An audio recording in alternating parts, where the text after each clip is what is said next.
derrière nous, vous voyez, il y a un navire.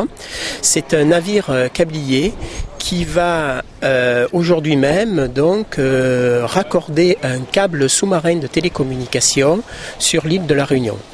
En fait, ce câble est appelé Lion. C'est un câble qui va relier Madagascar, la Réunion et l'île Maurice. C'est un investissement porté par le groupe France Télécom Orange et qui va permettre d'augmenter la capacité de transmission de télécommunications pour les Réunionnais. La partie que vous voyez là, qui est la partie, je dirais, sous-marine, elle a démarré il y a une dizaine de jours avec le départ du navire de l'île de Madagascar. Il arrive aujourd'hui sur la Réunion. Il va encore mettre quelques jours pour arriver à Maurice, pour faire donc l'autre partie du tronçon.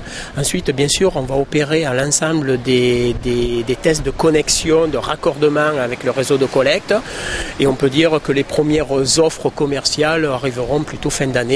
Aujourd'hui, une fois qu'on sera, je dirais, sûr de la capacité, de la qualité de notre réseau sous-marin.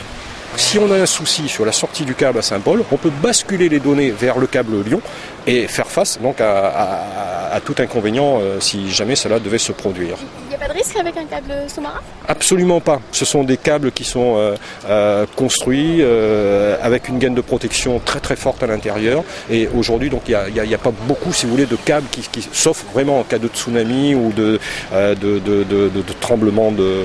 Bon, effectivement, mais là aujourd'hui, on peut dire qu'il y a une sécurisation totale.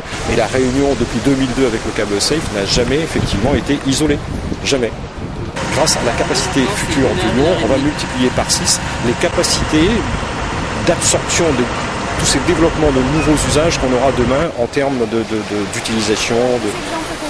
Un exemple concret, aujourd'hui quand vous utilisez la 3G pour faire en termes de mobilité, puisque vous pouvez faire de l'image en mobilité, ce sont des volumes, puisque vous pouvez faire de la visioconférence en appelant un correspondant, ce sont des volumes en plus.